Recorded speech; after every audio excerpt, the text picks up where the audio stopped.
Good morning everyone! Samahan nyo kami ni Virus the Great para sunduin yung magiging girlfriend niya sa loob ng 3 araw. At ilang araw na rin kasing hindi kumakain to si Virus. Siguro nga naghahanap na siya ng magiging partner niya. Kaya humina ang pagkain niya at pumapayat na siya. Kaya kung may pusa kang lalaki na medyo humina kumain, isa na siguro yan sa mga sign na kailangan mo na rin siyang hanapan ng partner niya. Malapit na pala kami sa pick up point ng partner ni Virus. Excited na rin ako kung ano magiging reaction ni Virus. At na-pick up na nga namin yung partner ni Virus. Hindi ko na na-videoan dahil medyo malakas ang ulan. At sa tingin ko sobrang saya ni Virus dito dahil may naaamoy siya na female na heat. At buti na lang tumigil ang malakas na ulan. At syempre, tamang tulog na naman si Virus. Nakakatuwa lang dahil hindi kami nahihirapan kay Virus sa mga lugar na pinupuntahan namin.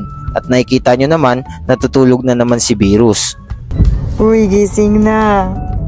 Dito na tayo.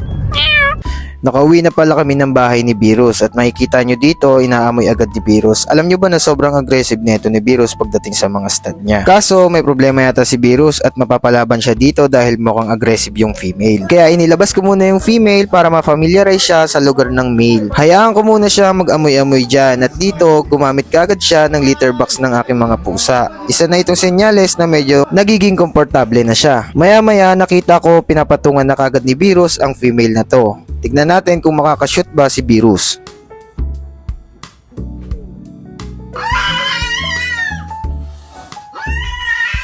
At nakita nyo mga boss, isa na yun sa senyales na nag-successful yung kanilang mating.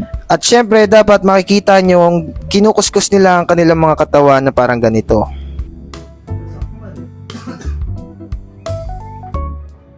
At syempre mukhang nakuha na nga ni Virus ang loob ng female kaya pumangalawa na kagad si Virus at sa tingin ko nag-successful ang mating nila. Day 1 pa lang pala yun guys at abangan nyo yung mga susunod na vlog ni Virus the Great.